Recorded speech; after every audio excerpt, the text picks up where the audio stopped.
This is a key question. That's why we have a few weeks ago launched in Europe a standard work on trusted data transaction to define what is the trust between a data provider and a data acquirer, and what is the trust in terms of the data that goes from one point to another point. And it's linked to the cybersecurity, of course. This is of high importance because more and more processes in the data processing are automated, fully automated. So it's not just cybersecurity is important that there is a leakage of data, but that data are changed in a certain way, so to reach other goals. So and this is something what we really have to take care of. Currently, we spend a lot of energy in IT. Security, but we have also to protect the data in cloud ecosystems. So also focusing on the content. Also with the technologies already mentioned, privacy enhancing, privacy preserving technology are then key, I think. I think what's also very important here is that we enhance cybersecurity measures. That actually means continuous enhancement. So when we are talking about quantum computing, so the advent of quantum computing is upon us with post-quantum cryptography, which can breach data and can also somehow create new cybersecurity threats, then we really need to have a common understanding what we want to achieve, what kind of cybersecurity measures can be brought upon, and that we kind of also counteract breaks in the future. That also means with new technology on the horizon. Thank you very much. I think one of the Japanese colleagues, maybe some exhibit booths, they are showing trust service platform. So in case of the trust service, we do not expect to trust by ourselves. We may use trust service by trusted third party, because if the Ochai-san says, hey, my name is Ochai, I'm Ochai, but how I can trust you? So we need some third parties validation mechanism. So, and in case of the Europe, you already have the EIDAS and also some mechanisms. But in Japan, we have long history about seal. So every submission paper needs a seal, and in even the same company, we have the relay of the seal. In Japanese, hanko relay. So, but we need some mechanism. It's validated by electrical validation and authenticate each other, I think. For the next step, we have to precise more about how we can use such kind of mechanism to what? So validate each other by stakeholders, or validate trust to data set itself. We need two things: make a trust work mechanism for stakeholder and data set. So it should be precise more, I think.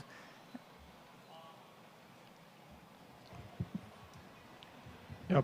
So what you're talking about is really high important, because we really have to take care. We need to have more than one trust anchor. Yes. One is the digital identity, I Yes. think. So you mentioned that, but on the other hand, we have to talk about the data set itself. Yes. Maybe you are distributing data, you don't know how they are processed in detail. Who takes care on data quality? What are the quality measures? What are the service quality measures? We want to put on top of that, and we need to have some measures which we can integrate also into the area of trust, and use them as a trust anchor. So I saw this, and I want to give, of course, a shout out to MS. I should say he saw this. What is this all about? Well, this joint statement for the second ministerial meeting of the Japan-US Commercial and Industrial Partnership was called the JUCIP. Two things basically tagged here: export investment promotion, trade enforcement. Interesting. I'm going to zoom in a little bit more about this. or zoom in for you can see it a little better.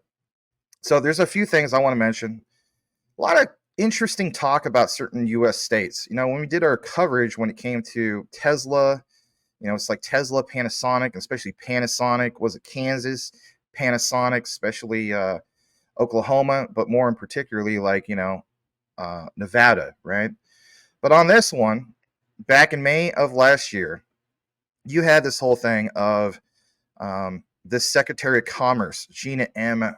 Raimondo, Ministry of Economy, Trade, and Industry. And then these other people, right?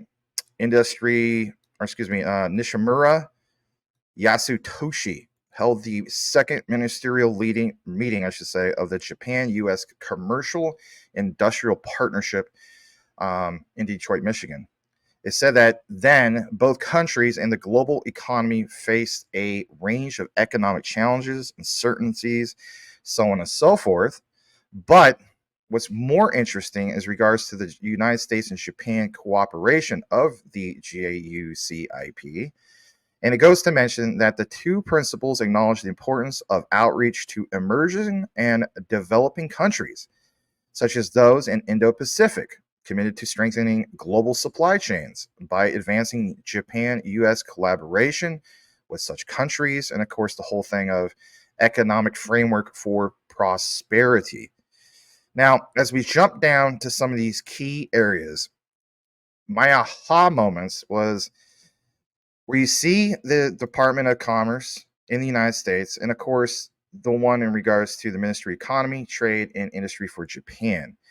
Talks about that whole thing of development to explore the next generation semiconductors.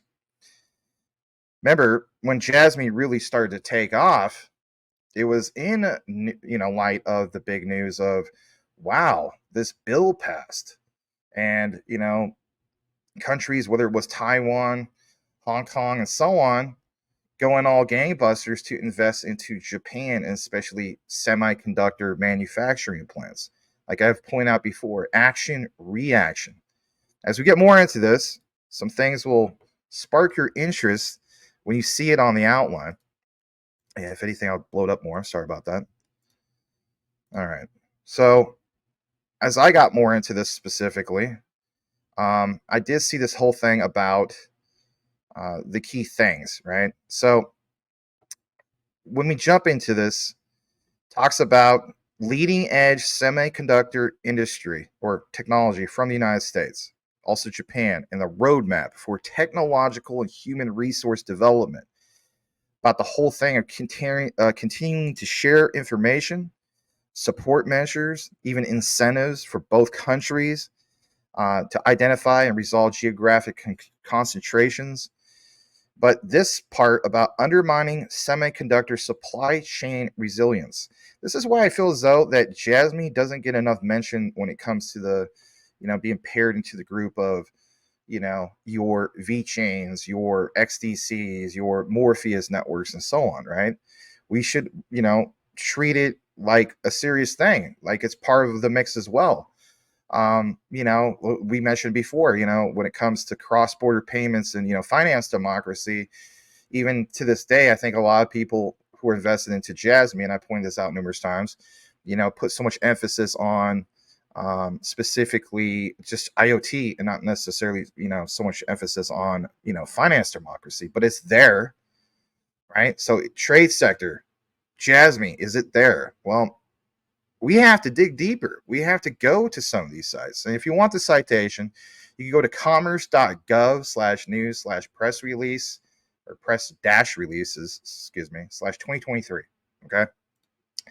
Getting more into the outline, I'm going to get into some of the key parts for you here in just a moment. But you'll see why it's all important, especially when you see talks about METI. How many times we talk about METI with other projects, right? Like your XDCs and so on. When I went further down into this, it's really interesting when we talk about obviously like the BRICS countries, right?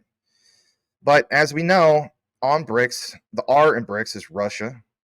This statement of maintaining substantial alignment of export control measures against Russia, seeking to identify and address circumvention and backfill efforts.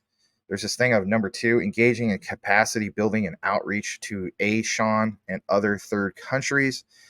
But this implementation and the recommendations for a joint publication that dates back to 2022 in regards to trade and all this, look what it says here for a second. It talks about export controls, human rights, this initiative back in at least March of 2023, a summit for democracy, and the progress that was made between the two countries.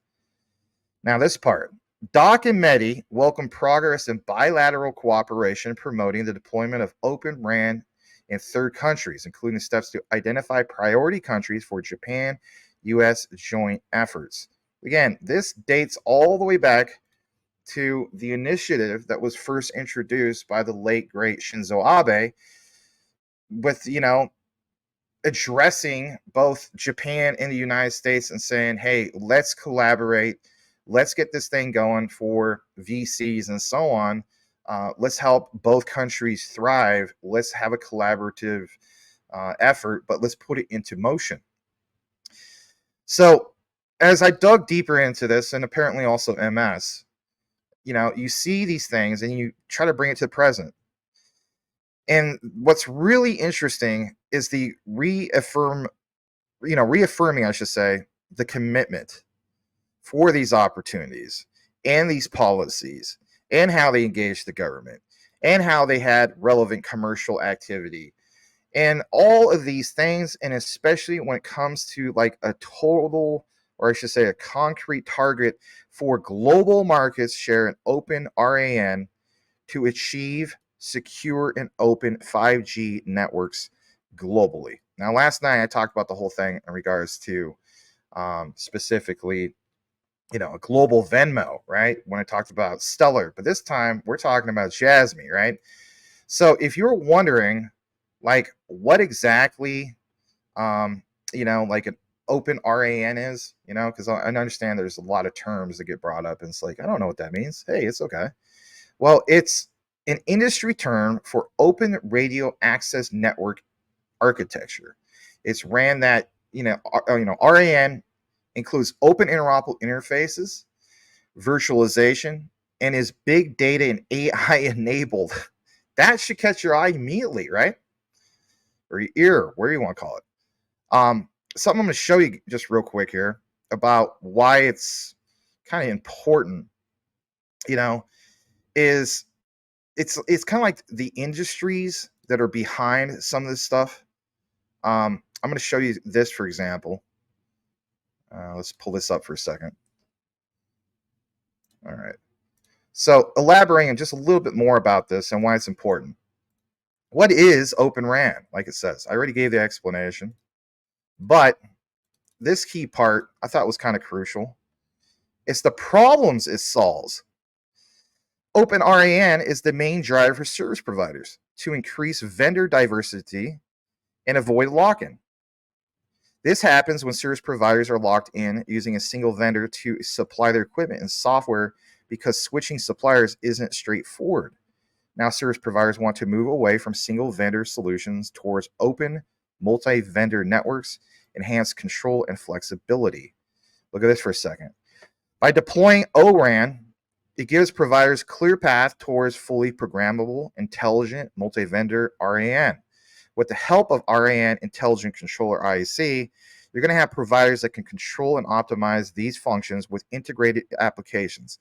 Now, I want you to think about that for a second. What integrated applications do you think we're going to have from here? Yeah, you better believe it. As I got more into this, I got down the rabbit hole, but what's interesting is this illustration you're about to see on your screen. Intelligent programmable networks, lower total cost of ownership, automation, manageability. I mean, think about it, guys. IoT, right? Faster time to market, agility of innovation. Vendors want to have diversity, but data center economics to radio network. Now, see what you want. I know an old example when it comes to Jasmy's Transcosmos, but we got other examples here recently. Remember that one called Ryoshishi?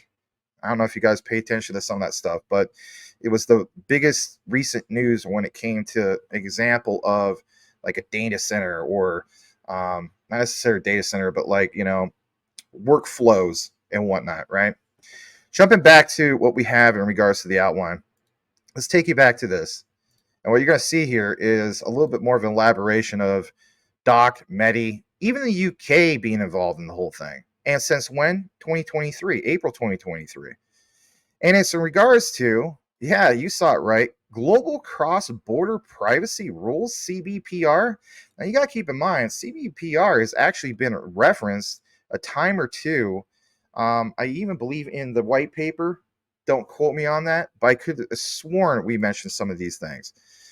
But it's the collaboration, the outreach, right? Global CBPR, if you weren't aware of this, is to promote, and boom, how many times we talked about that? Dfft, data free flow with trust. Say what you want. That is the regulatory blueprint for the world. That is what Mr. Taro Kono has introduced, right, to the world. Okay. And Doc, Medi, and Personal Information Protection Commission of Japan also was able to successfully hold a workshop, at least back in January of last year, in Tokyo to promote this particular system to local industry, including small and medium enterprises, aka SMEs. Doesn't this pound home that much more of all the research of like, will Jasmy be used to benefit the local economy? Again, another perfect example, but some things that flew under the radar. As I got more into this, you will see this other particular reference, which is really good. And it's basically talking about sustainable corporate value creation. Now, I want you guys to take note on that, okay? If everything else kind of flew past your head tonight, don't let that fly past your head. As Biggie would say, relax and take notes, right? Because on that one, you're going to want to do that, especially, with the main topic of what we're talking about. Are you going to paper hand Jasmy?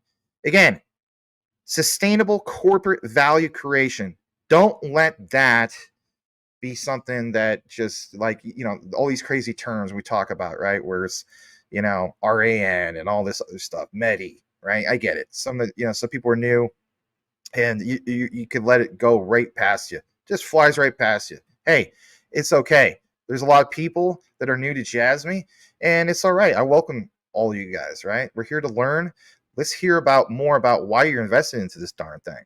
So as we get more into this, I decided to go down to this part because ESG always catches my attention, especially when we talk about Tadashi Morita of Jasmy.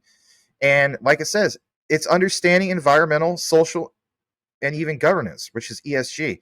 That statement, for anybody that watched the whole thing about Microsoft and you were like, that's just clickbait, you got to keep in mind, what were some of the statements from Microsoft? Literally all about this. Literally, right? So there is opportunities and there is jurisdictional, markets. But Doc and Medi share their intention to continue discussion on environmental, social, and governance, ESG issues, such as investment and corporate ESG disclosures by engaging with who stakeholders, investors, companies, and even government agencies. This part was also big, and I think it's also worth pointing out. Talks about the International Trade Administration. Who does it include? It includes the United States. It also includes Japan, and also the whole thing of JETO, which is JETRO, right? No, we're not talking about, oh, Jethro down at the bayou, going to invest in some Jasmy. Doggy. No, Japan External Trade Organization, all right? And also includes the J-Bridge program.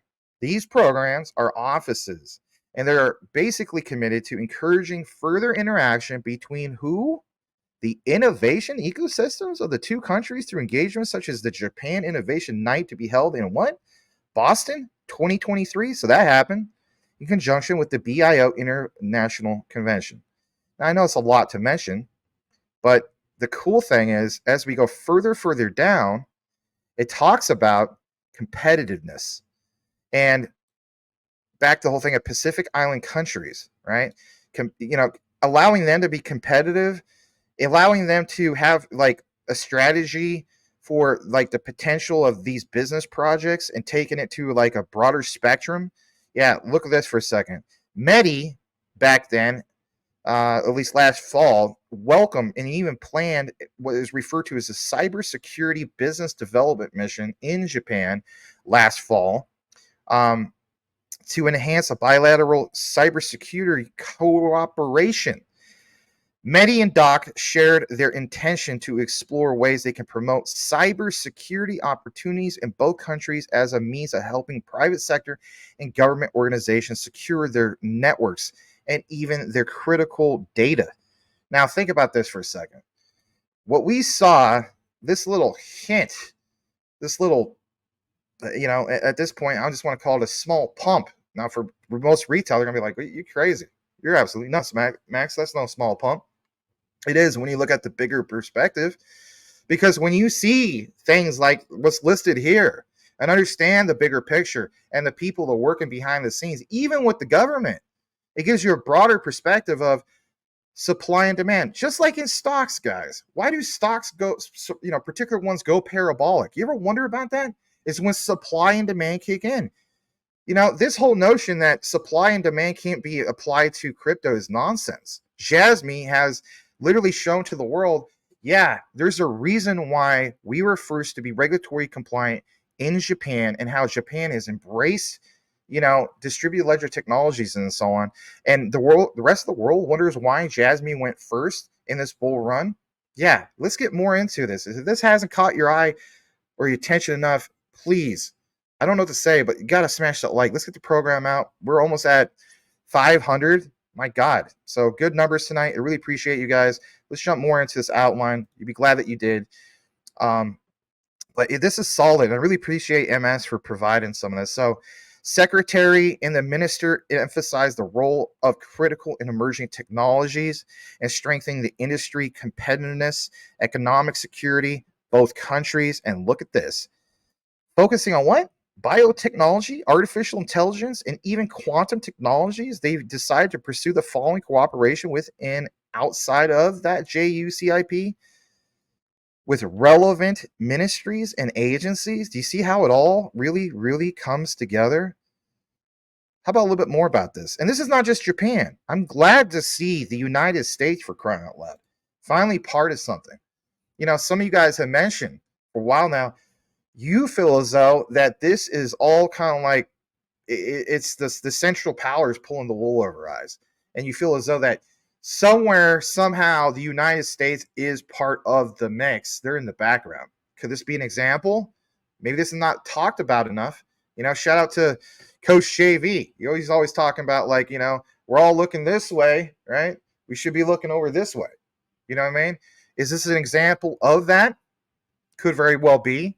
As we blow this up a little bit more, you will see about the whole thing of the two and how they have shared commitment to work with relevant ministries. How? Well, it's the agencies to do what? Identify areas of cooperation, strengthen pharmaceutical supply even. Remember how we talked about, those supply chains. But this part about startups of both countries. Okay? A little bit more about AI. Check this out for a second. As you guys know, I'm working on a huge AI outline. Doesn't just include Jasmy. You're going to want to see that. I'm kind of, getting you up to that point, trying to promote it, right? I don't want to be a big nothing burger. I don't. I really want the time put into I guess you could say be appreciated, because, it does take time to get into it. But anyway, what about this potential role of AI? Quantum computing, because some of you guys talk about like some of your cryptos, are they quantum resistant? How many times have you heard that?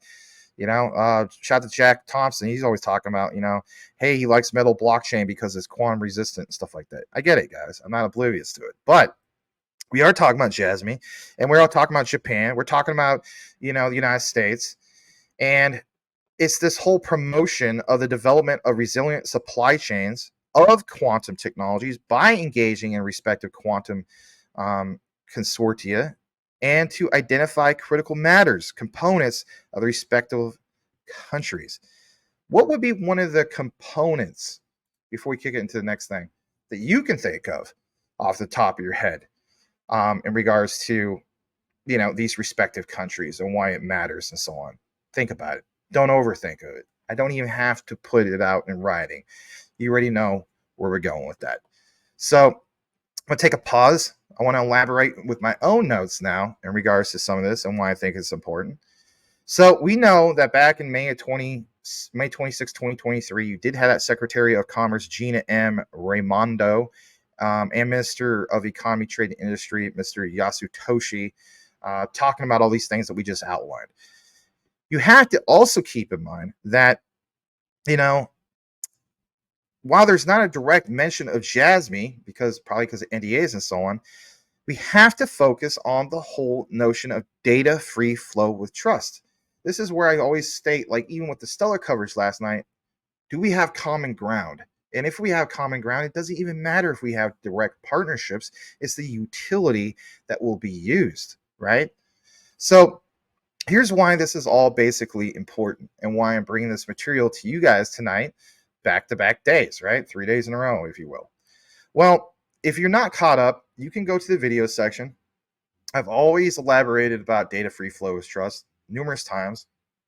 Tons of, I should say tons, but plenty of people in our research consortium, this community that we have with Jasmy, have given enough info when it comes to DFFT. NeoX Tricks, Brian, Dip Metaverse, IC Amphibian, Little Bidman, et cetera, et cetera. Cyan, right, who's here? Shout out to you, Brother Cyan.